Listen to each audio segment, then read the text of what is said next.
Chubb is proud to provide major funding for Antiques Roadshow.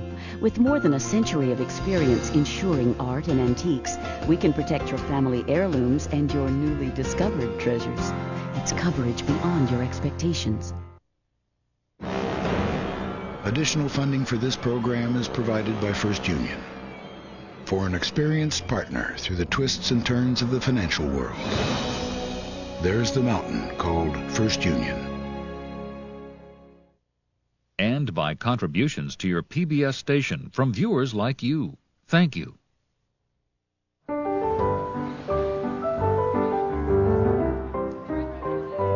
Being the producer of the Antiques Roadshow is a tremendous job.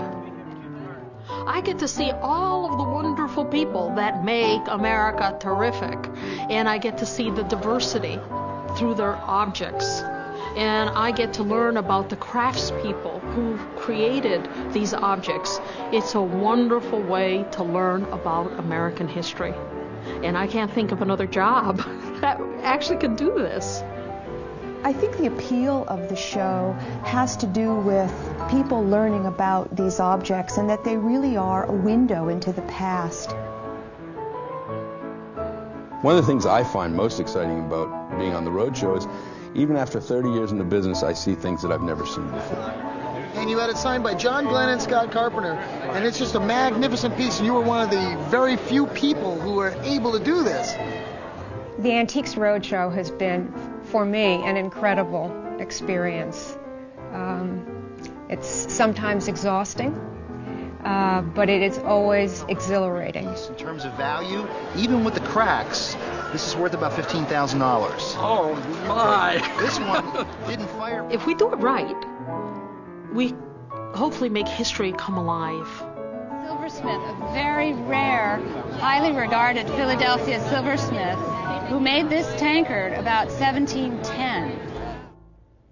There are wonderful moments in my job, and one of those moments are when an appraiser calls me over and they truly have something that is just so special. When you see something great come into the Antiques Roadshow, the whole place just stops.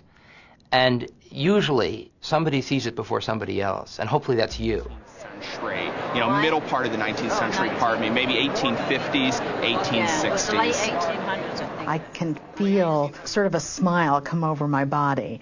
I'm just so excited to be able to see this wonderful object, and I'm like a kid in a candy store. Thank you. I am so proud to be able to tell you that this is an original Civil War flag, 34 states, made out of silk. I can see them. I can see the fire in their eyes. I can see their hands moving a mile a minute. I can see everything that they do to convince me that don't miss this one, Aida. This one has to go to television. They're great moments.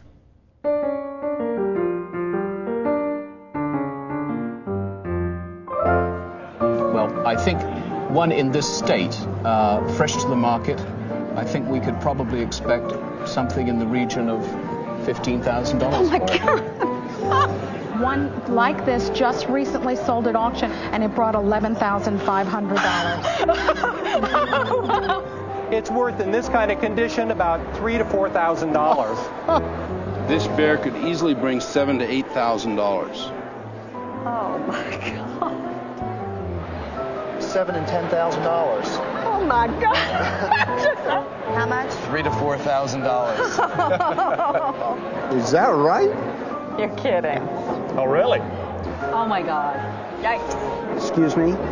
Get out of here! That's American money. Holy smokes. Wow.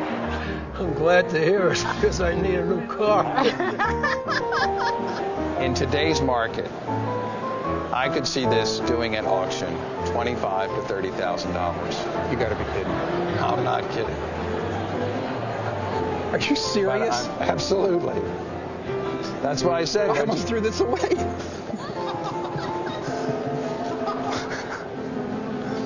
Well, I'm really glad you came from Cleveland. I really am. Call my wife.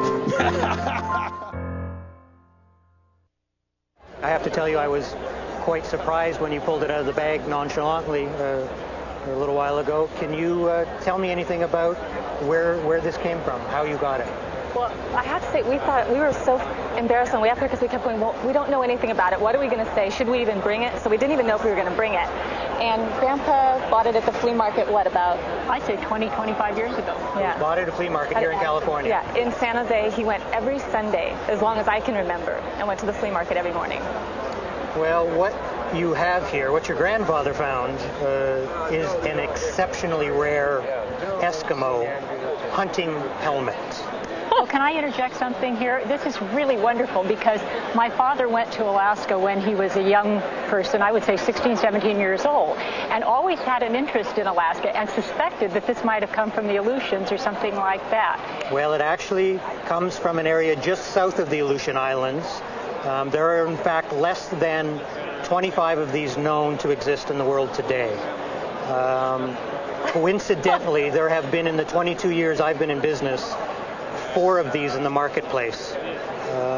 These were very magical objects to an American Indian, to the Eskimo people. They were used when they were hunting out in the ocean, the Arctic Ocean, to hunt sea mammals, and they imbued tremendous spirituality and spirit in these helmets, and they were actually made to sort of replicate the animals that they were going to be hunting.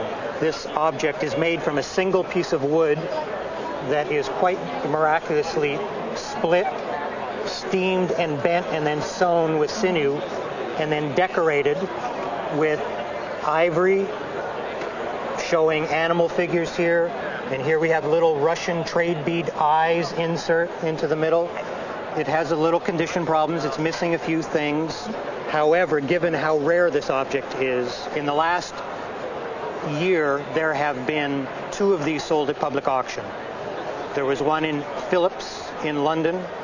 There was another example in June in Massachusetts that my gallery purchased.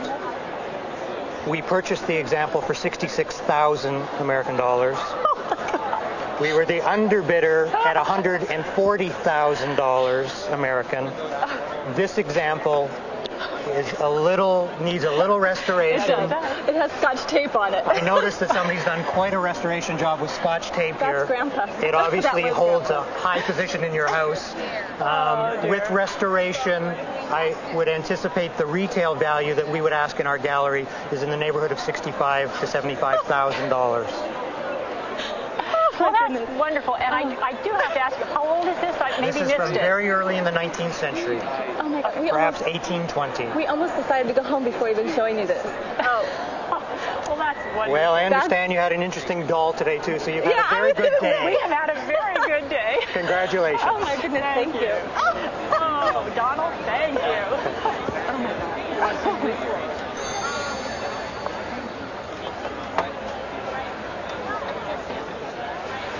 But we can tell that this is handmade from the dovetails and the workmanship here. But Sir, I can help you the next. interesting thing is this. Okay, all right. And this is, in fact, a pagoda. And it is... There's such a tremendous adrenaline rush when you see something wonderful. And I had that feeling particularly in Pittsburgh because one of the first things that I saw early in that morning was this incredible dome-top Pennsylvania German box. I'd never seen one that size before. I'd never seen one in that kind of condition. And I'm somebody who has spent the last 30 years involved in appraising antiques, and I love this material. Well, it's one of the greatest of its type that I've seen. You're quite right. It comes from southeastern Pennsylvania, which was one of the primary areas that people emigrated to through the 19th century. It was either a trinket or document box. It's a full-blown example of all of the great qualities of Pennsylvania German artwork. These designs that we see on the box and on the side as well are actually drawn with a compass, and the compass is used to create these interlacing circles which then turn into flowers and then into star devices. And if you look very closely, you can see that there are actually some compass points where the compass was sort of pressed into this soft wood, which is actually tulip poplar. The inside of the box, which is accessed through this tin hasp, is fascinating because it's really a piece of American history. At some point, the wood began to shrink, which meant that these pieces of wood began to get narrower, and there were spaces that started to form in the lid of the box, and then this was mended or kept together with pieces of Pennsylvania German homespun. So you can see that it was repaired by the Pennsylvania Germans. And it is in incredible condition. The paint surface is beautiful. As you can see, it has a sort of sea green ground with this crisp red and white, perfectly drawn, precise decoration covering the entire surface of the box. And I have to tell you that in terms of the auction value of this piece, small ones tend to sell for $5,000 and $6,000 and $7,000 and $10,000. This, because of its size, the state of preservation, and the beauty of its decoration, would probably be worth somewhere between $15,000 and $25,000. Wow. So I am really thrilled. I'm afraid to carry it. Oh, now you have to drive really carefully home. Oh, well, it's a wonderful thing, and I'm delighted to have seen it. Thank you so much. Wow.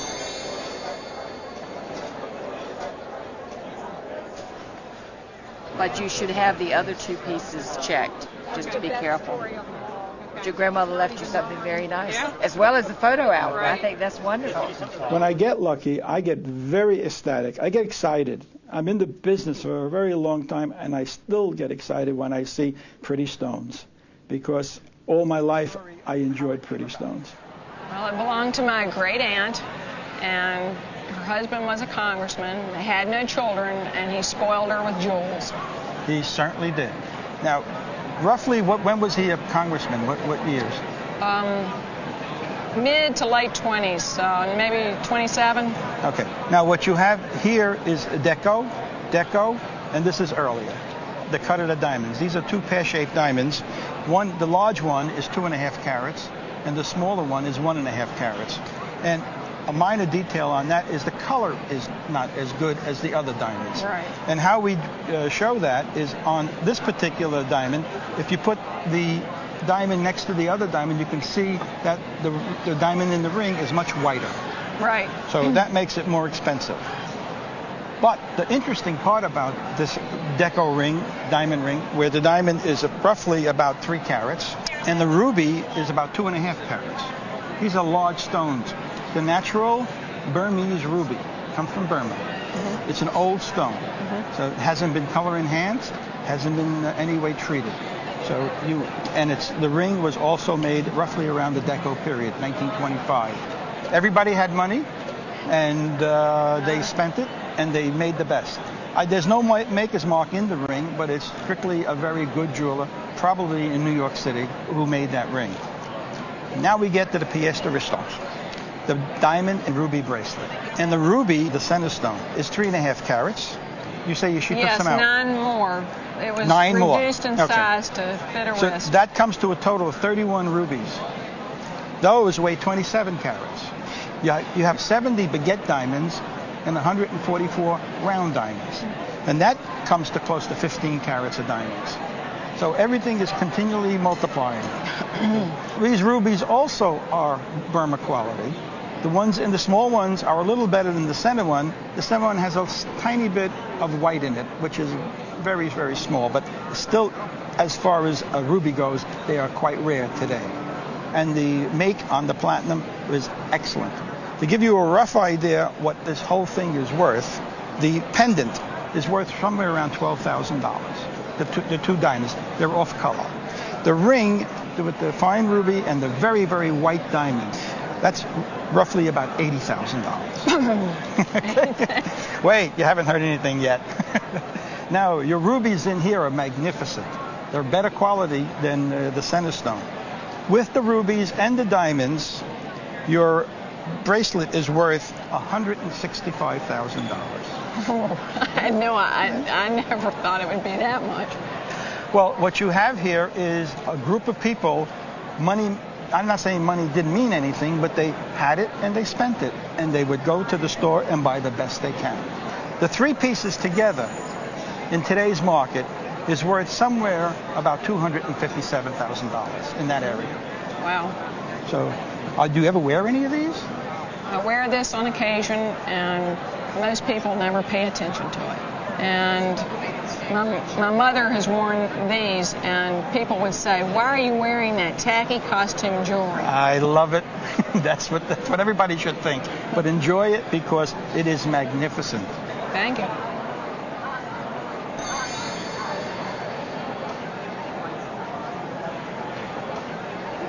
I really like it. It's got vestiges of the original tape. You've done a nice job of the way you mounted it. Did you have it done? I made the case for it myself. Oh, you made the case yourself? It's great. I didn't expect to see anything like this. Would you mind telling me what you paid for it? I paid $135. Would you be happy to know that it's worth about $3,000 to $4,000 on today's market? Yes, I would. You have a very, very lovely piece. Thank you for bringing it in. Thank you so much. What can you tell me a little bit about this jug? I acquired this jug 8 or 9 years ago. I just happened to stop by I think it was a Shriner's garage sale where people had donated items. And this was sitting kind of off to the side with a little bee sting crock about this big. And nobody was paying too much attention to them, and I kind of thought, this thing is ugly, but it's unique. And so I made him an offer on the two pieces and took it home. You did see a yard sale? Mm-hmm. Okay. No, I've never been to a yard sale like that before. Well, at any rate, this is truly extraordinary. Number one, it's, I think, a presentation piece. This must have been used in a situation where there were any number of people at a gathering, a large meeting, a big event. It was meant to be conspicuously placed in the room, and its capacity, which is marked by 2 Roman numerals up here, is, believe it or not, 20 gallons. That's what I thought that might mean. It's huge. But in addition to being big, it's extraordinary, I think, for a number of reasons. Its form is relatively early. I would date this sometime after 1860, probably. It certainly is made in the Pennsylvania-Ohio tradition, the use of blue slip glaze here, but then this Albany slip glaze, and then the application of these decorative elements along with this amazing sort of coleslaw mustache and beard and eyebrows. These are all things that you'll see in this particular part of the country, maybe central United States, western. We could discuss it a bit from top to bottom. These lizards, and I'll turn this around a bit, are beautifully figured, the tails, everything about it, and they're symmetrically arranged on the jug with this very dramatic portrait of a black man. The fascinating thing about it, this black man has blue eyes. You can see there's just a touch of blue in his pupils there, but then this dramatic application, as we say, of the coleslaw, eyebrows, mustache, beard, and all of it, it makes for a very exciting portrait of a man. In addition to that, they hadn't gone far enough with this thing. Where the spigot was down here, they have this turtle on the surface of the piece. The fact that some might say, well, look, it's got a great big chip. I don't think it means any bit of difference whatsoever. And there are some hairline cracks, but overall, it's in fantastic condition.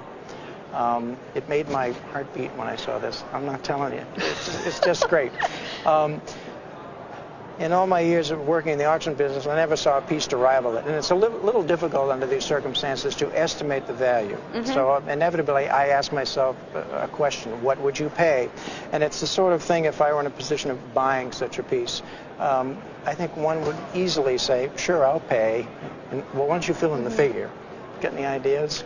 Oh, I'll tell you what I paid for it. All right, let's go there first. The 2 crocks together, I just made a bid. I said I would give them $50. 50. And that's what I took them home for. Very good. The little crock, the other one I sold for $52.50. Oh, so I've made $250, and it's still got this. I think it's a wise move. Well, anyway, we had a little confab here among several experts that are kind enough to assist me in looking at this piece, and it's a little difficult to come up with a consensus, but I think, honestly, I think easily the jug is probably worth in the area of, what, $30,000 to $50,000.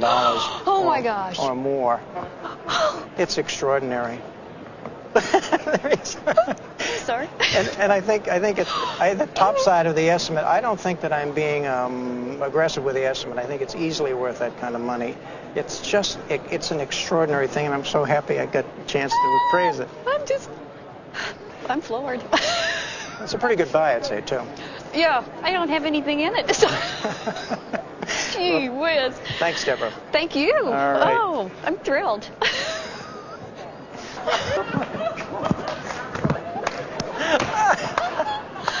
Yes! Oh, this is my 15 minutes of fame. Oh, man. $30,000. I'm thinking 5 tops. Another special day that I remember very, very vividly was Secaucus, New Jersey, and a special table came into that site. I mean, I'll never forget when Claire brought her Seymour table in, and we saw the draped bellflowers, saw the satinwood husks in the feet, and it immediately said Seymour. It was just incredible. Because we didn't want to give away to Claire, to this woman who had brought this in, what we thought about it. You know, you had to, but that's pretty hard to do, but I think we did it. I don't think she had an inkling of quite how excited we were until the taping started a bit later. You know, we're trying to kind of contain ourselves, you know, and Leslie, but we felt like jumping up and down. Up here.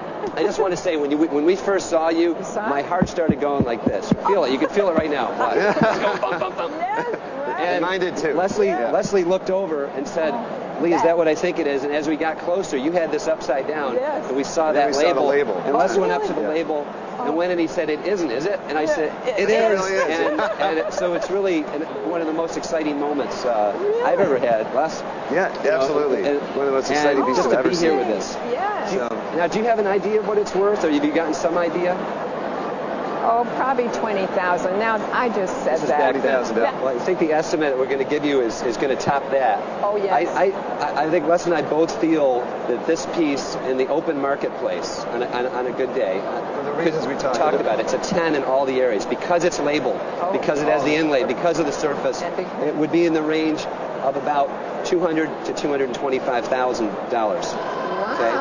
Now, 25,000. Now, I want to say that on a very good day, with everything in place, it has the possibility of bringing 300,000. I don't want to get your hopes up that much, but 225 isn't bad, I guess, right? Yeah. Well, this is better than hitting the lottery because money is just money, and this is a beautiful piece. We want to thank you very much for coming. You're welcome. Thank you very much for everything. Okay. Yes. Are you writing all this down so I can remember? Yes.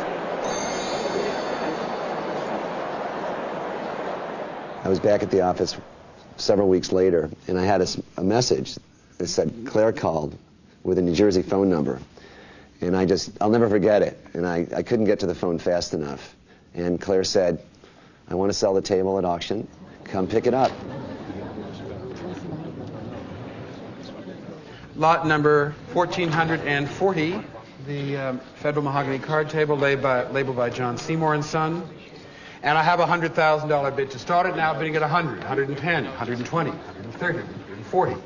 I have 140,000, standing on my left now at 140, 150, 160, 70, 180, 90, 190, 200, 210,000, 220,000, 230,000, 240,000, 250,000, 260,000, 70,000, 280,000, 90,000, 300,000, 110, 120, 30, 140, 50, 160, 70, 380,000, 90,000, 400,000, 410, 420, 430, 440, 450, 460, 70.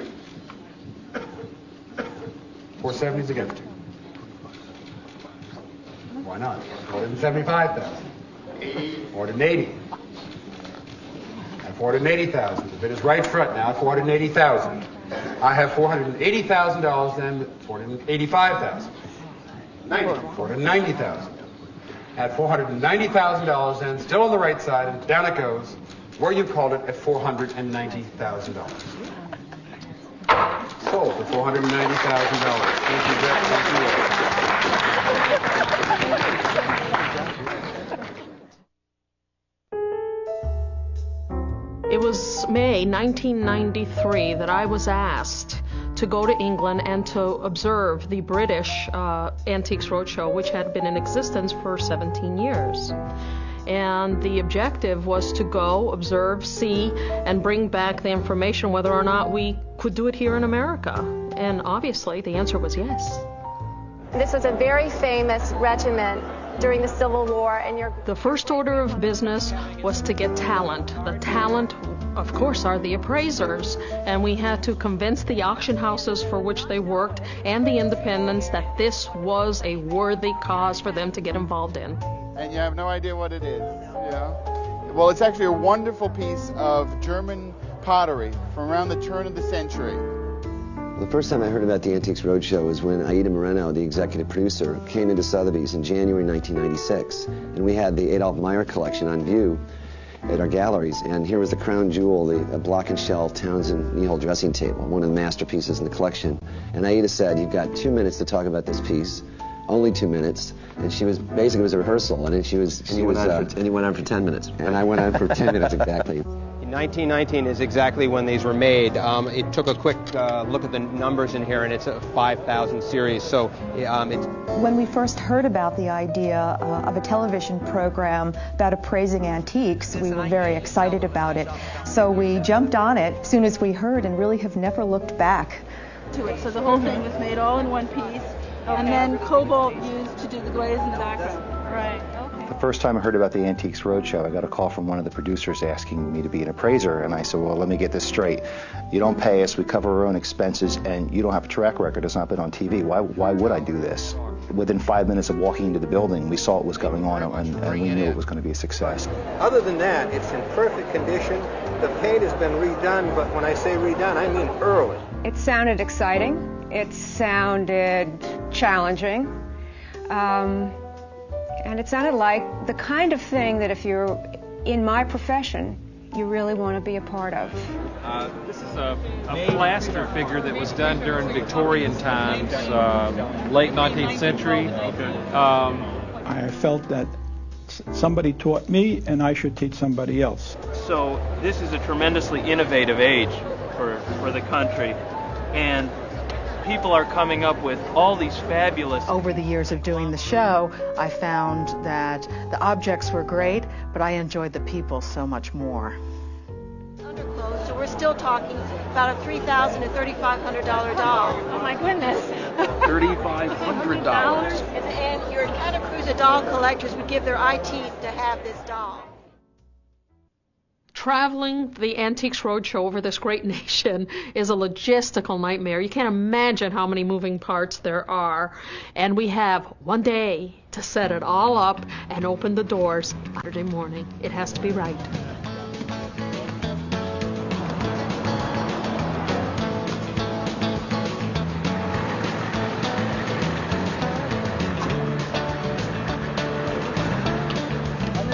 Everybody tickets.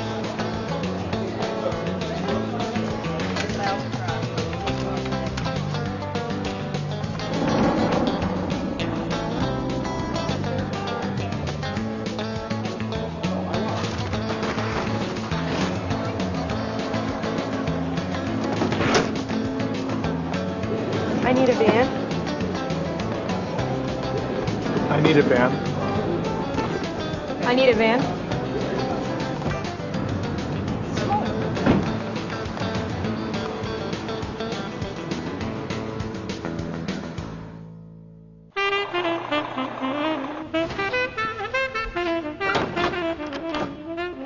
Okay, we are ready.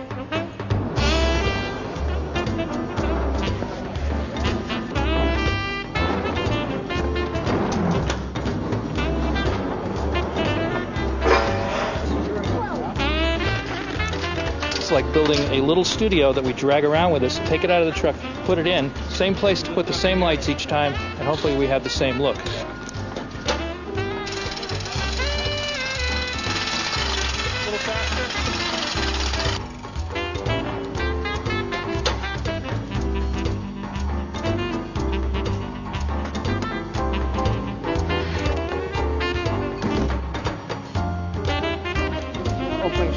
24 walkie-talkies.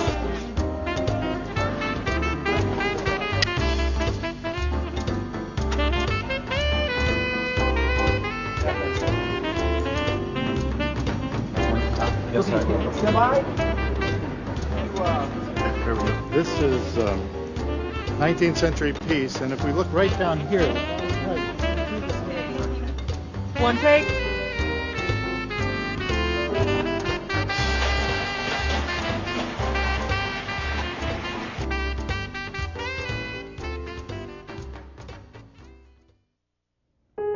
In the beginning, the Antiques Roadshow was a lot easier to manage because we didn't have a lot of people coming to the roadshow because no one knew who we were. The first show, which was in Concord, Massachusetts, was obviously a learning curve for everybody that was involved. It was really quite a shock because it was really quiet.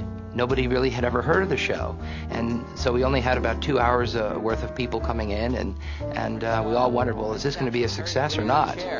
It's a chair that was made in mahogany. We were on the verge of calling our parents and our grandparents to get them to get them to come in. Mom and Dad, can you come in? They need people here. We need bodies, So he wanted it back. Well, it's a very nice table. Don, and you've had it in your home, enjoying it for the past... When I saw the crowds in subsequent seasons, it was encouraging and very exciting. Clearly, the show was working. That first show at Pittsburgh was amazing. I remember coming out of the hotel room, and I remember saying, what are those? Those are lines. Those are lines of people. Unforgettable. There were thousands upon thousands of people. As far as the eye could see, there was humanity. And from that point forward, my worries shifted from not getting enough to having too much.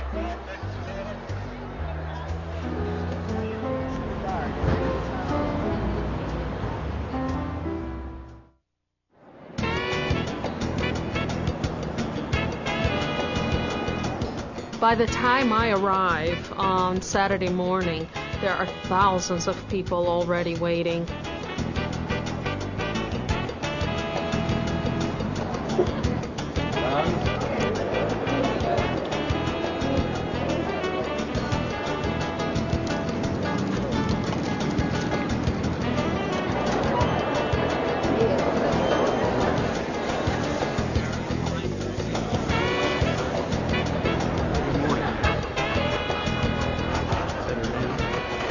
Daniel, get my circle ready. I'm opening up. All right? Are you ready, Peter?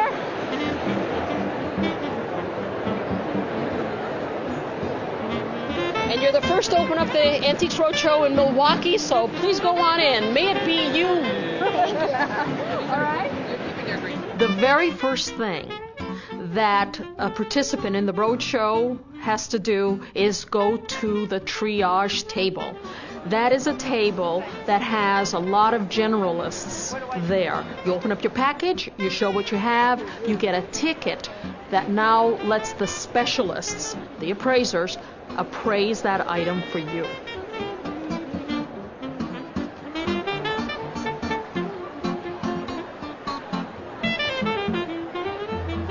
How an object makes it to air is an interesting process. The appraiser is the one that controls all of that. And when they find something that is intriguing, they call me. George, did you call? I did. Okay. You got pretty good. Come with me. That, okay? Once I arrive at their table, they have seconds to convince me that this is a worthy piece to come to television. I've never seen this before. It's got etched in the back YUCTIK, and what that means is everyone thinks it's a tourist thing, but it's from the site Tikal. Priority number one is the story. Toys, toys. The value of that story, how they're going to put it in social context. In the 20th century, dealers would go and they'd find a top that was compatible and put it on and make a whole highboy. They call them married highboys. What do they know about it? Well, they know it's Russian. In terms of value, I'm not sure. I don't think they paid anywhere near that. Number 2 is what kind of a story will it be? Will it be a great discovery, or will it be a disappointment, and how do we handle that? Garage, and that's where it's at. What attracted you to this? I just thought it was a neat piece. And number 3, obviously, there's a price. What's the price tag on this? $3,000 to $4,000. Okay. Once the appraiser convinces me that this is something that will go to television, and we agree, then what I do is I ask the person whether or not they want to be on television. We would love the opportunity to have Lee appraise it for you on TV. Is that all right, Doug? Sure. All right. Now, Doug, let me write your name here. All right. We would like the opportunity to, put it on TV. Okay. So far, a pretty good success rate. It's always a yes. And the object and the person are quickly whisked away into our green room, which is actually blue. And do we have Kathy with the lamp? No. They go through a little process of signing papers, and then they get their pictures taken with their objects. And then I think the wonderful part that they all talk about is they get all this television makeup put on them. How you doing? Fine, thank you. Lane was picked twice, and then they chose the latter of his 2 pieces to show. Oh, okay. And then they sit and they wait their turn. The only thing we'll need you to do directly to the camera is just to give us your first name only and where you're from. The rest of the time. One of the greatest joys for me to see as a producer, and I think the principal part of my job, is to make sure that everyone who is working as a team. We're just setting up some shots. Once we do that, we'll be ready to go, okay? Thank you. I'm going to change rails. Then we're going to have Carney with the block front chest. Okay. And then I guess we'll do Jim with the cards.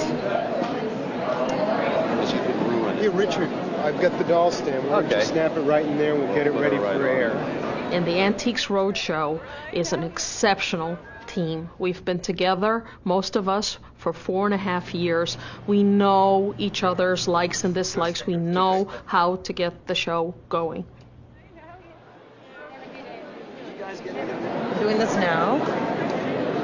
Got them set up. And I think the thing that really kind of makes it all work is that got an incredibly hardworking team of people who make both the guests and the appraisers and everybody else who's involved feel as though they're a part of a family. I think it's absolutely crucial that the show continues to educate. And one of the best ways to educate is through the fakes and the forgeries that come into the show. It's important for me to make sure that people understand that they're out there and what to look for. These handholds are a little too stiff. They're not quite the rolled, articulated ones that you saw in the book. I don't want them to be taken. I think part of the mission of the Roadshow is to help America get a little bit smarter. I hope we're doing that. This is supposed to be pre-Columbian. Did they tell you that? No, they didn't tell me anything. When you look, first of all, at the surface and you see these dog heads on human heads, that's an exaggeration. Right away, that's giving us a red flag. Okay? If you see something that's really, really cheap, there might be a reason for it. It could be a sleeper, or it just might be something that has serious problems or is a fake. But in fact, these things are not made of bone at all. They are made of a resin. They are a material that's a plastic. The way we are talking about the value of these objects, and obviously a fake or forgery has no value at all, and it's important for people to know about them, how they're made, and how closely they resemble the authentic one. A signature like that is not difficult to put on a piece of glass. And I'm afraid to tell you what we've got here is a piece of glass made in Czechoslovakia, which has been signed La Ligue in order to convince you or anyone else who might come across it that it's an authentic piece. We have to remember that the viewers out there might want to know why it's a fake so they can avoid having the same thing happen to them. So even though you have to break the news, I try to do it instructively and teach and educate. And this is really a great example of a copy by probably an anonymous artist of a wonderful work by Raphael. Can you tell me something about this vase and how you found it? Well, we know it's signed Tiffany, And my husband found it, and he can tell you that little story. Tell me that story. Well, I went to the East Coast to see an arts and crafts show, which was a lot of Art Deco stuff. And then I took off and came across the country looking for stuff to buy. And I found this in an antique store in Colorado. And it was just marked green art glass vase. And I was attracted to it, and the price was right, so I bought it. The lady thought it was ugly. Oh, she did? Yeah, she didn't like it. She didn't like green, I guess. And how much did you pay for it? Just under $400. Right. And what do you think it is? Well, it's got a signature underneath it that says Tiffany, so I assumed that it was made by Tiffany Studios. And you've done some research on this? Yeah, we have an art glass book that I looked up and found out that he did sign it a number of different ways. Right. And Favrel is the type of glass. And then the dating system has to do with a number and a letter before or after. Right. And I dated it, according to that book, 1907. Great. Well, the first thing one does, or the first thing that I do, is just look at the vase, look at to see what the shape is, the decoration, the color. I never, ever look at a signature, ever. Anyone can add a signature to an object. When I first saw this, my initial reaction was that it is not by Tiffany. That's fine. That it is not old, that it was probably made in Italy. What leads me to believe that? The shape is not typical of a Tiffany shape. The glass is too thick. These little tiny flowers here are called millefioris. This is not the way Tiffany would have done it. This green is too green. Again, the glass is too thick. And it does, in fact, have a Tiffany signature on it right here. It says LC Tiffany Favrel, which, in my opinion, was added at a much later date. And this was made to deceive. These are made in Italy. We see quite many of them on the market. And I think the antique dealer who sold it as a piece of iridescent art glass was correct. That the signature is not Tiffany. It was added. Another thing that you might want to look at is the iridescence inside. This amber iridescence is not something you would find in exactly that color on a piece of Tiffany. Thank you for coming. You bet.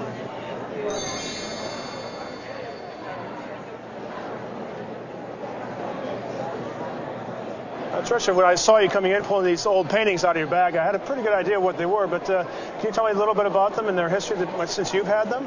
Well, I know very little about them. My husband purchased them over 40 years ago from an interior decorator who purchased them for him in Italy. Right. As far as he can recall, he paid about $3,000 or $4,000 for them. They are not signed. Were they ever referred to as by a certain artist or any name of an artist associated with these at all? Or? Not that we know of, no. Did you ever have them appraised by anyone? Not that I'm aware of. So never came across any names, just Italian or something like that? No. Well, these are kind of old. You can see this nice old canvas, fraying away here. And they are indeed Italian. And they're very close to the work of a couple of Italian artists, one by the name of Marco Ricci and the other by the name of Francesco Zuccarelli. And Zuccarelli and Ricci specialized in this sort of scene, this pastoral scene with these people frolicking in the landscape.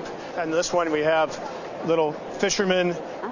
And they're very decorative sort of panels. They're very highly sought after. A couple of pair of Zuccarelli paintings that were larger, recently made about $200,000. These are a little bit different. They aren't Zuccarelli, they aren't Ricci, and in fact they aren't really that old. Oh. Okay.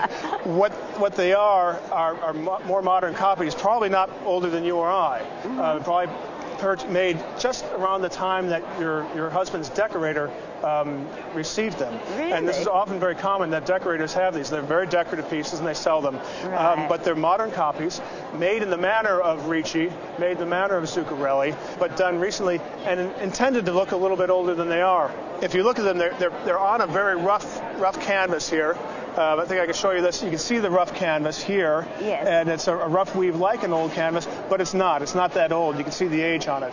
Secondly, the stretchers are very new. You can see these are machine sawn stretchers.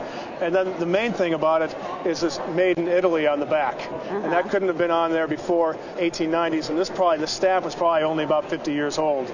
Now, one of the things that's very clever about these is they look very old. They make them to look very old. They put a varnish on these, a very dirty varnish, so they look like an old 18th century painting.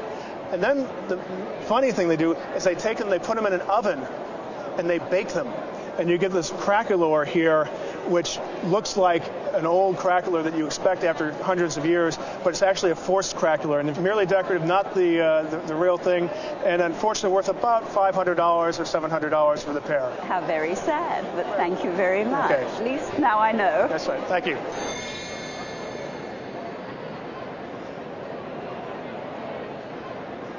The reason I picked this piece is because I've seen a lot of this kind of thing going around the country right now.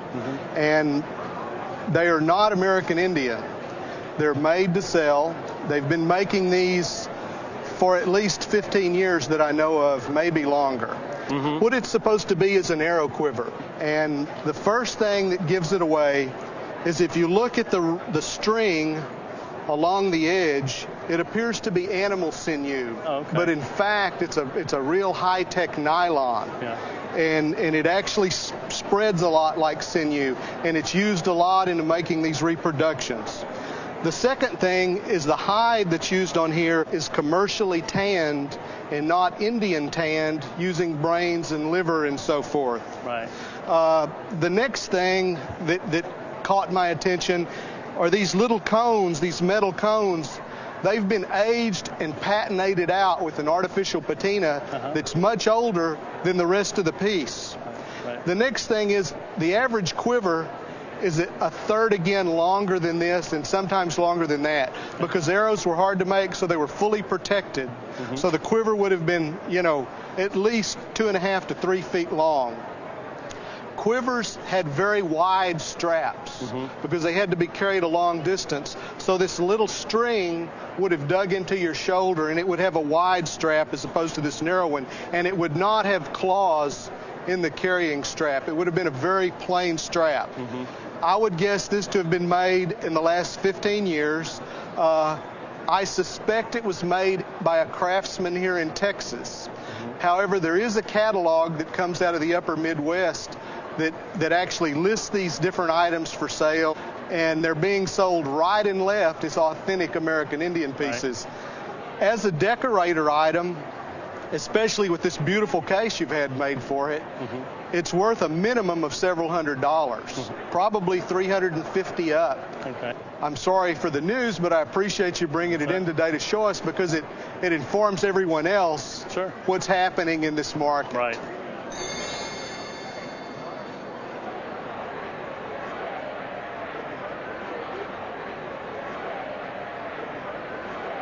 Photographic reproduction. And this, in fact, was done by 1910 by the Dodge Company. We had bought a picture at a yard sale, and we had had it for a couple of years, and I decided I wanted to use the frame for something else, so I began to take it apart, and this was behind it. Well, when you showed me this, immediately I saw the name Paul Revere here, and then Joseph Warren here. How did those names strike you when you saw this? Well, I wasn't much into history when I was in school, so I learned a lot more about it when we came across this document. And we got some books and stuff from the library, and we learned how important he was during this time. Right. Joseph Warren was Dr. Joseph Warren, who was killed at Bunker's Hill. And he was one of the great Boston leaders in the early unpleasantries in the revolt against England. This reads that it was done in Cambridge on the 29th of January, 1775, and it's a pass. And it was given to Paul Revere to get him through the military lines when he was carrying messages. A lot of these kinds of documents were reproduced in the late 19th century by historical societies. But then this one was all stained, and I thought, that's strange. Usually they're clean and they're newer looking. And the rough edges, although that looks like it's sort of a manufactured antique, it could have been eaten away by bugs behind this particular backing that was on the picture you bought. So what I did is I looked at it with this magnifying glass. It's a 30 power magnifying glass to see if this was printed writing or whether it was manuscript writing. Oh, okay. And what I found out as I looked through this was that not only is the writing printed, but also even the stains on this is a printed stain, and you can see a pattern in that. Oh, really? And so that's the way you would look at a document like this and tell. So we can probably assume that it was a manufactured piece done around the 1940s. Based on that information, do you have any idea of the value We of have this? no idea at all. Right. Well, if it was original, it would be worth probably $50,000, Wow. you know. But as it is, it's probably worth $20 or something like okay. that.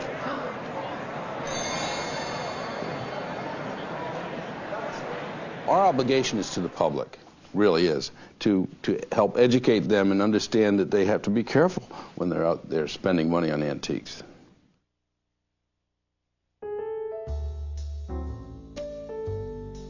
I have seen the most bizarre things. A man who had grown a potato in his backyard that had the profile of Richard Nixon, and he dressed it up in a little red, white, and blue suit in a shoebox and brought it in and said, "Mr. Potato Head is worth a lot of money from the 1950s. What is my Mr. Potato Head worth?" Well, really, what can you say to that? It's priceless. We sometimes shoot several segments on the Antiques Roadshow that never appear on air. And it's curious, really, because sometimes you think, well, that was a great segment. I learned a lot. The couple learned a lot. It was a great object. But I also recognize that the furniture table is not the only table there. And there are so many collecting fields there that we not only have to promote our furniture, but we have to compete with the collectible guys and gals and the paintings folks. And so we're just one of 30 or 40 different collecting areas. So I guess that's why we don't always see our segments. But we get enough. I'm not complaining.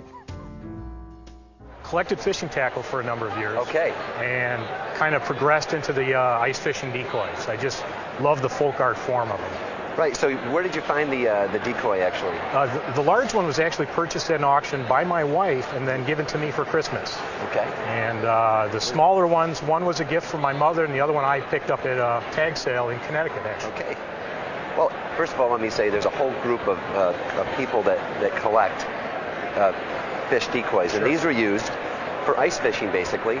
And basically, the fishermen would go out and drill the large hole and let these decoys down through the ice, and they would just dangle there in the water. And then fish would come up. This is probably a pike, I guess, would you say? Or maybe a muskie. Maybe a muskie, a big fish.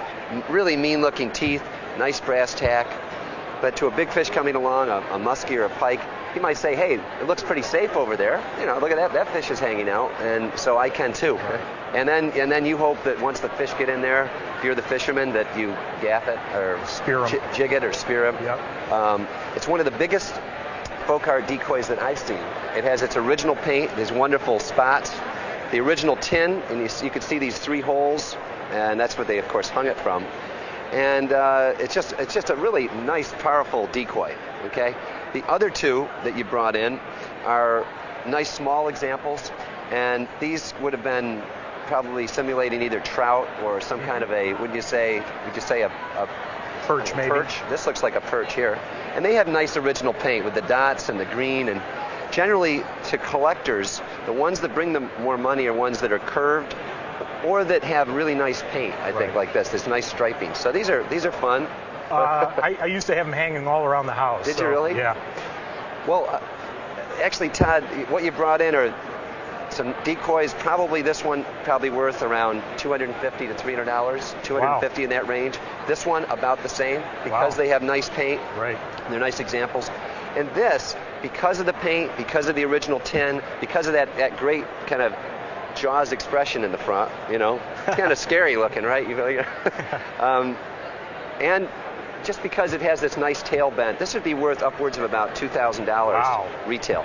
Wow, my wife will be very pleased. What did she pay for it? $100. $100? $100. At a public auction? At a public auction. Well, she did a great job. I'm very happy. But thanks for bringing in Thank you very much. Okay, I'm going to go fishing now. I'm going to take it with me with me. It's not cold enough yet. Sorry. Thank you. Great, thanks.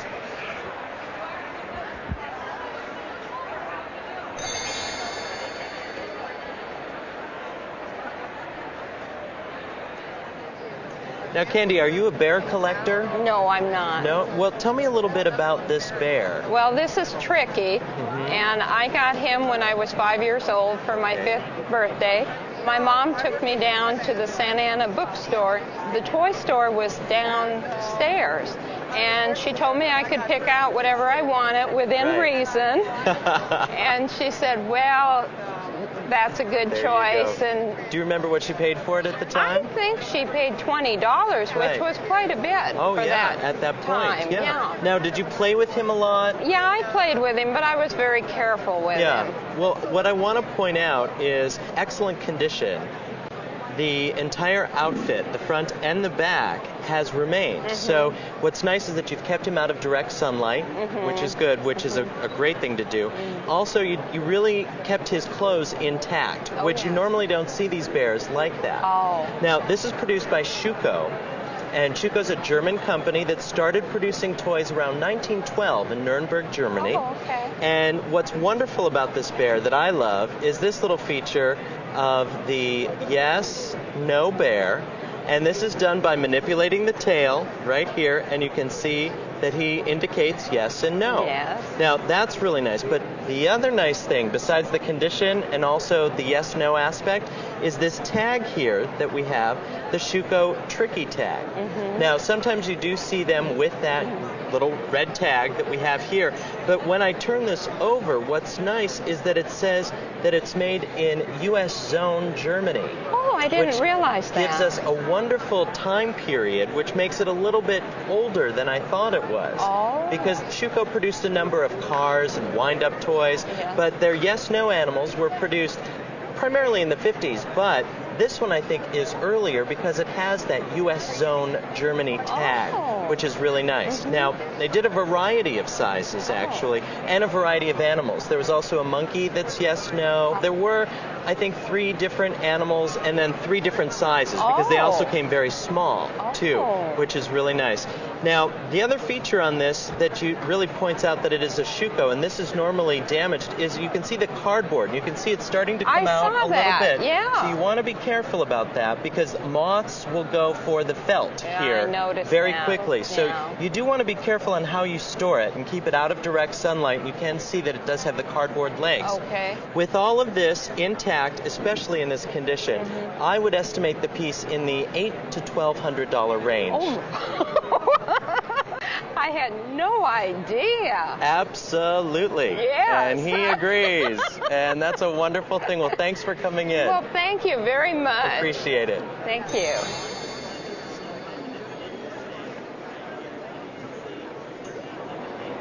Hi, Jim. Thanks for coming in today. You've got an interesting group of documents. Can you tell me a little about how you came to have them and the history of them? Yes, fortunately, these were saved in the family by my aunt. These are my certificates from the West Point from my great-grandfather going up through his military career. Well, they're more than just certificates. They're a great group of promotion documents and graduation certificate here. But what I find most interesting is that we have no less than 5 different presidential appointments here.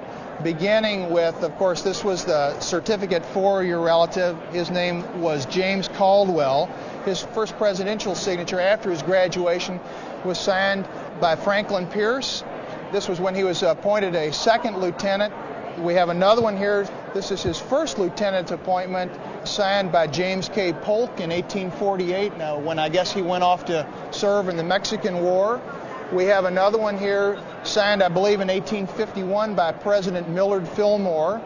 And, of course, the best one that you got here, the creme de la creme, is signed by Abraham Lincoln as President of the United States during the Civil War. I was curious if that was the actual signature, you know. Yeah, there's no question that it is. Now, in terms of Lincoln documents, you've got to understand that probably one day a week, Lincoln sat at his desk in the White House and signed dozens of these things.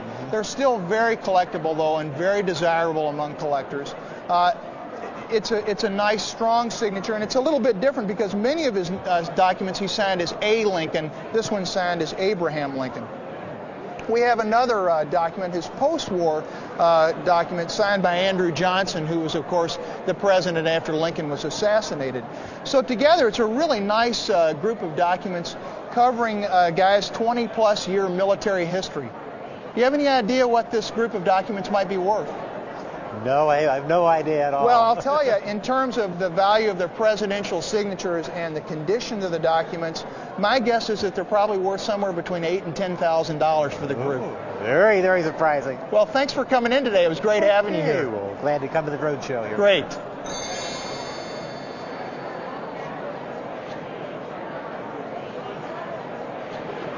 Phil, you were telling me that you found this candle stand and it started you on the road to being an antique collector. It certainly did. Tell me how you found it. Well, my wife and I went out last year actually to a tag sale in our area. We happened upon it early in the morning, and I saw a couple old chairs and a table and some other things that I ended up buying, so much so that I couldn't fit it all in the car. I had to go home and then come back again, and this piece was still there later in the day, and I didn't know much about it other than it seemed old to me, so I decided to go ahead and buy it. And what were they asking for it? They were asking $100, but since I'd bought so much other stuff there, I offered $65 and they accepted it. After I bought it, I didn't even know what it was, did research, and turns out it's a candle stand, and everything about it I liked, the color especially, but the legs told me, the curved legs suggested that it was from the Connecticut River Valley, and that really interested me.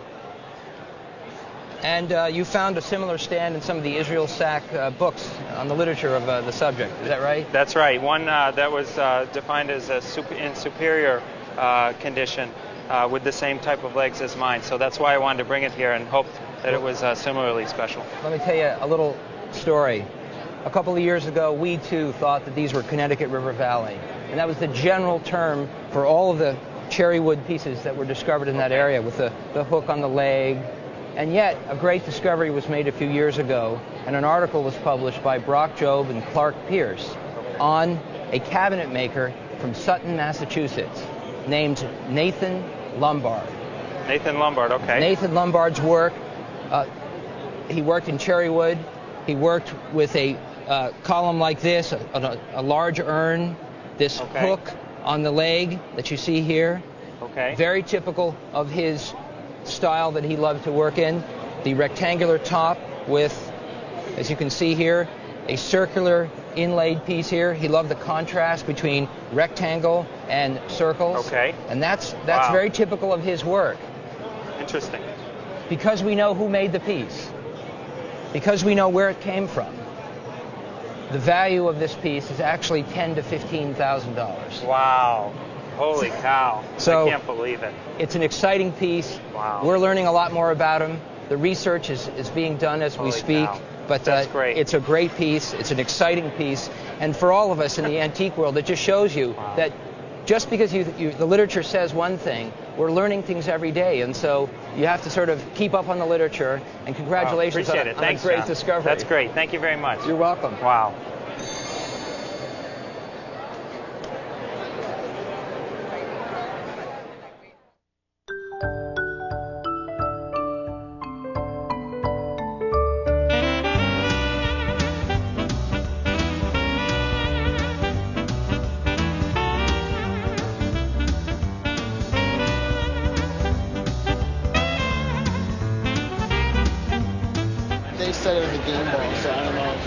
I get a lot of kids who come to my table at the Antiques Roadshow, and they're so passionate about what they bring. Because so many young people were watching the Antiques Roadshow, I thought it was important, and that we should try at least, to do something that was generated specifically for them. It just was basically the Antiques Roadshow for grown-ups, but instead of having grown-ups bring in their antiques and collectibles to have appraised, kids would bring them in. It was a wonderful moment in Richmond, Virginia, when we saw a line of children and young adults come to the roadshow, willing, eager, and able to tell these stories to the appraisers. When we were in Richmond and doing the Antiques Roadshow Junior, there was a girl who I did an on-air interview with who had a little game of golf, and it had a rare golf ball in it. And she clearly did not understand what $300 to $500 meant. Any object of money, $5 or $500, was pretty much the same to her. What is this for? Golf. Golf. And where did you get this? From my great-granddaddy, I think. Oh, wow. Yeah. Do you play golf? Sometimes when I'm with my cousin, sometimes at putt-putt. Putt-putt. So this is really special to you, right? Because it's something that you do. What do you like the best about golf? Getting hole-in-one. A hole-in-one.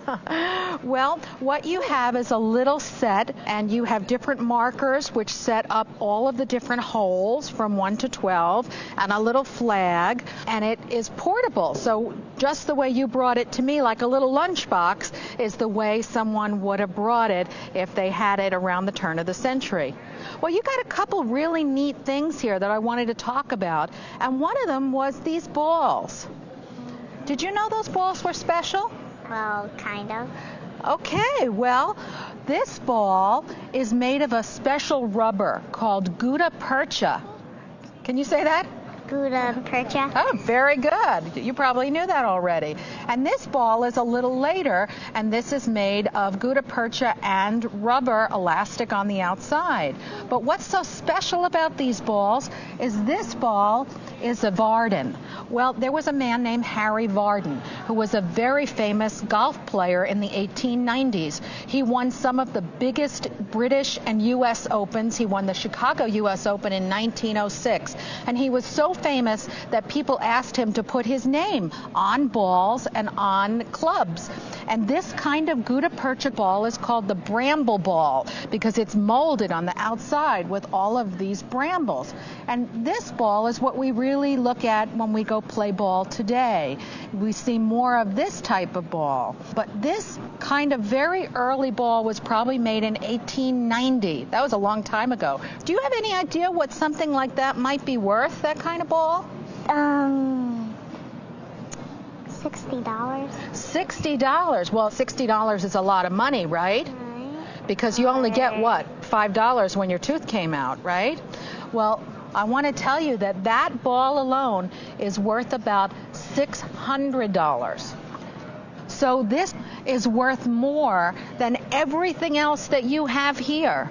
This is worth about $100, but this one ball is worth 5 times what this all is worth. Can you believe it? Just one ball can be worth so much money? Kind of. Kind of. I do. Thank you, Allie, for coming in.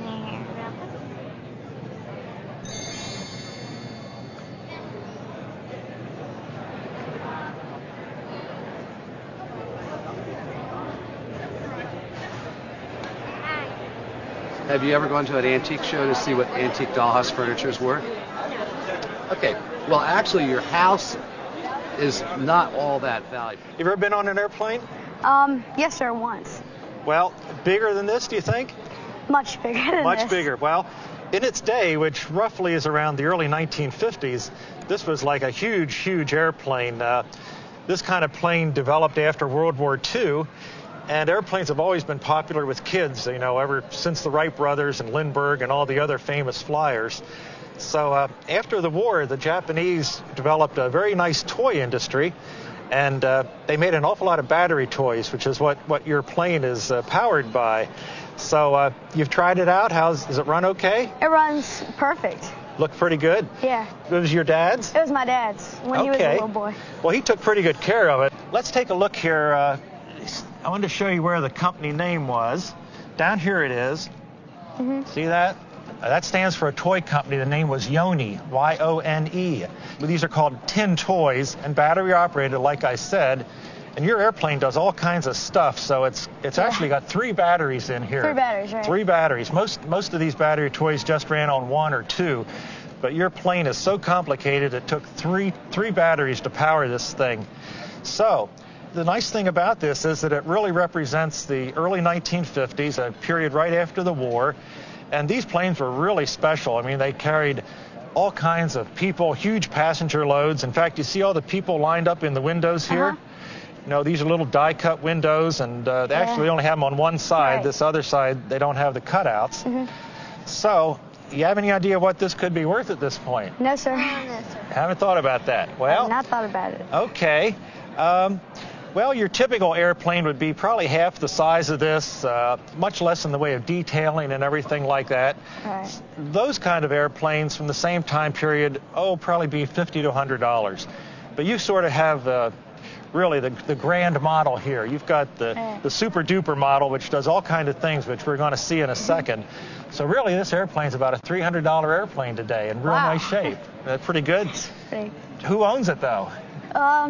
Just our family. Oh, okay. Well, joint ownership. Well, that's good. All right. Well, why don't we see what this does?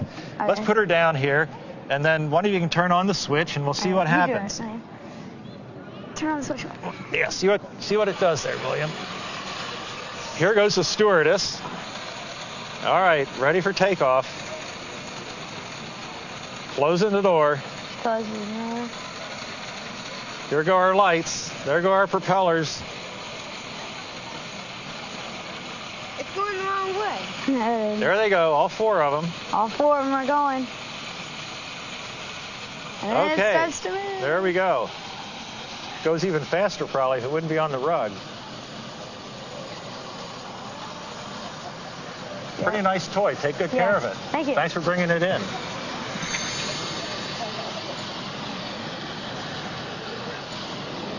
This box was a Christmas gift to my great-great-grandmother in 1911.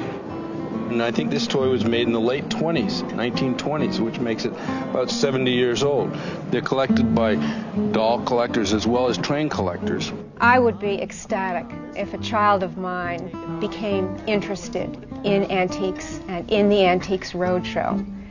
It's a natural for kids because it's a way of taking objects which populate their everyday lives and putting them into a real life context. Can you tell me how your great-great-great-grandfather knew Millard Fillmore? He was a secretary of the Interior in his cabinet. One of the great things I think about the Antiques Roadshow Junior is that kids can relate to the other kids just about their antiques and collectibles and everything they're bringing in. And they also can relate with it, with what they're learning in school, to their history and their classes, and it's just easy for them to put what they're seeing on television into the context of what they're hearing at school. We got a call from a teacher in Bronxville, New York, that was using the model Antiques Roadshow, the formula, the format, to teach her class about American history. I didn't want to miss the opportunity to see the end result of all of this, so I sent a camera crew to New York to record the process. This semester we've been studying colonial America. The children started writing research reports, and I wanted to have a special celebration and time for them to share the reports with their parents.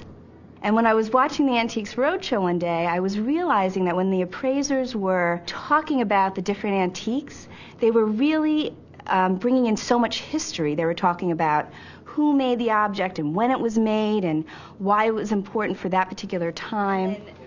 Here are the antiques, so you can take an antique, and then on the antique is a name, and then you see that appraiser. We looked at the video. We talked about certain comments the appraisers always seem to say, how they welcomed the person who had the antique. Can you tell me how you came to own this object? Well, we were walking down the street, and we just looked down, and we saw something sort of shiny in the soil, and we went, kind of dug it up a little bit. I think what was fun about this is sort of what's fun about watching the roadshow in general, and that is there is that interest in finding out about this certain object, and then, of course, the anticipation of finding out the value or whether or not it's actually an original. And I think the children really took to that. For them, that was sort of exciting. I would say that most houses of the time did not even have a door knocker. So for this to have a door knocker, actually the house is incredible. And it's a decoration means that it's even rarer. There are some students that are talented in different ways. Some of them are fabulous writers, some of them are terrific artists, others are terrific on the computer. And today was really a day for those kids who love to speak to shine. Would you like to know more about this pot? I certainly would. Well, I'm guessing it was made in, I'm pretty sure it was made in the 1700s by the blacksmith. Looking at this, you can't tell that this is a fake. Did you know that when the colonial people got tired, they would find a dog and a rope, they tied the rope to the dog, and the dog would run and it would turn the runner. Hey, that way they didn't have to work so hard. It's really important for the parents to be involved. The children worked very hard on the research reports and preparing for this Antiques Roadshow, and they want to share it and celebrate it with their parents. And the parents, of course, are thrilled to see what they've been doing and making this into a really festive occasion for everybody. I'm amazed they know so much about their objects. One little boy was telling me I brought in a brick to him. He told me how the whole brick was made back in colonial times. I was totally amazed that they had really researched it and understood what they were doing. I'm going to tell you something very strange about colonial women. Yes, please. They wore clogs over their shoes to keep them clean. And they only had 3 sets of clothes, one for the summer, one for the winter, and one for Sundays. Today was really a success because the children seemed very happy when it was over, and I could just sense that this was an important day for them and that they would really remember it for a long time. Really? And this one was probably on a mansion of some sort, or a big house. Thank you for coming. Kids have a innate sense of collecting. In 1969, I had every baseball card except one in the 1969 Mets. And finally, I got my Jerry Koosman card, and I had a complete set, and that was it.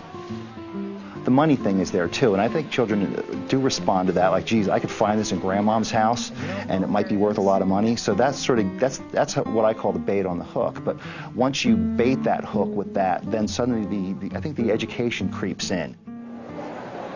Wesley, thanks for coming to the Antique Roadshow. What you brought us is this wonderful uniform and some memorabilia. Tell me a little bit about how you got this. Well, I was just looking around in my grandma's house for, I think it was like a coloring book or something like that, and I had found this, and I thought it was neat, and I knew the Antique Roadshow was coming on. And this belonged to who? Your great aunt? My great aunt. And her name was? Polly Knoll. Polly, and we actually have a picture of Polly right here. Yes. And who's she with? She's with her fiancé, which was in France at this time. And he wrote some of these wonderful love letters to her and sent her little mementos of the time. I think what's so unusual about the World War I uniform that you brought us for the Red Cross, you can see the Red Cross seals, probably about 1915, it's in immaculate condition. And she must have really loved this uniform. Women had very few jobs around the turn of the century. And so for her to be a nurse and to have this uniform is just a fantastic piece of memorabilia for us. But you collect military, right? Yes, I do. What kinds of things do you collect? Mostly World War II and World War I. I have one item that's Civil War. Wow. And as you pointed out, the mail to Polly in this love letter has no stamp on it. And why was that? Well, the soldiers couldn't get stamps at that time, so they didn't need the stamp, I guess. Oh, wonderful. Well, do you have any idea what something like this is worth? Well, maybe 200 or... Well, that's a pretty good guess, but you know, my estimation of this, because the condition is so wonderful and it's so pristine, would be worth about $400 to $600. Wow. So this has got you a great start on your collection, and it's a great piece of memorabilia of your Aunt Polly. Thank you so much, Wes, for coming in.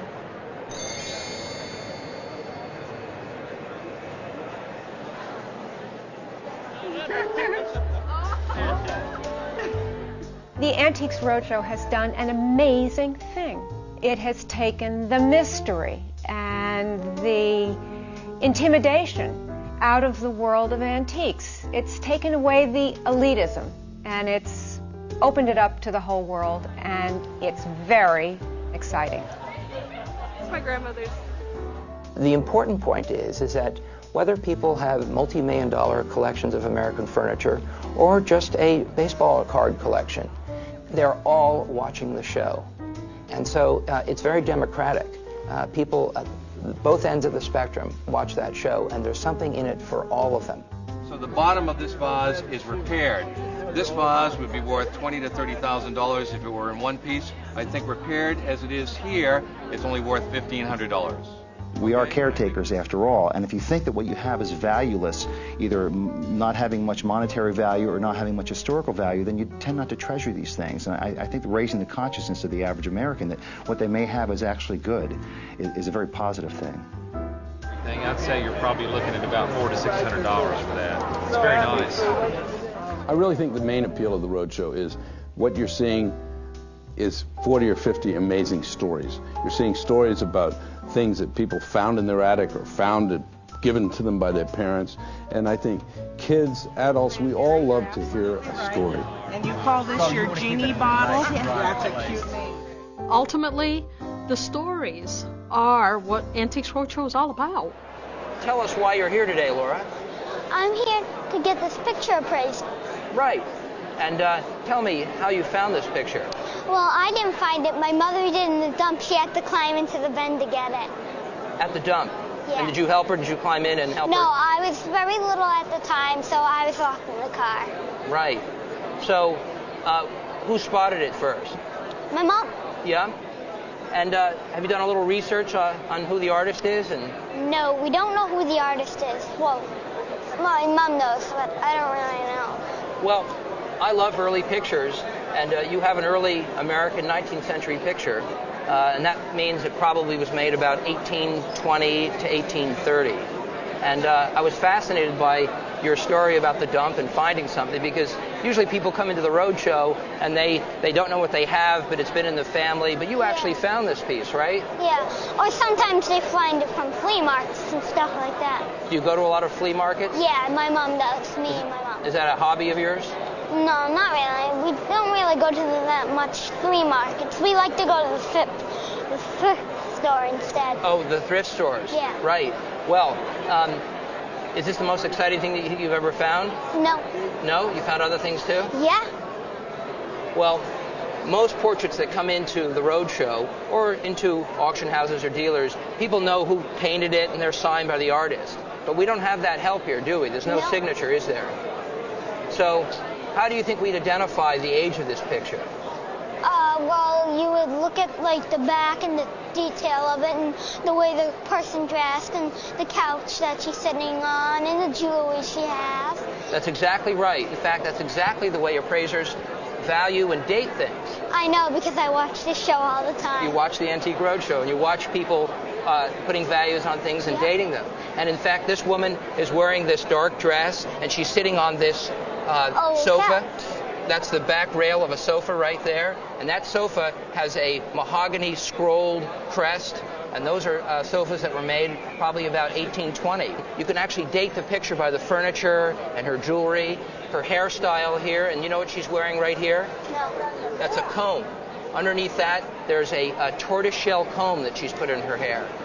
And even with that little bit of information, we know that this is an American portrait. This is before they had cameras, as you know, so if you wanted a picture of your you had to have it painted. Family, you had to have them painted. I think she wasn't really that rich, because usually the rich people would have all this jewelry on them. Right, she may have been a middle-class citizen, but she's great, and she has great poise, and even though we don't know who painted this picture, it is a fascinating little snapshot of America in the early 1900s. And given the condition that she's in, she needs a little bit of work and restoration, she probably would bring $2,000 to $3,000 at auction. Well, that's a lot of money. I thought it was worth like $100. Well, it is a lot of money, and it's a great find. And keep looking for those antiques. I will. And thank you for watching the Roadshow. You're welcome.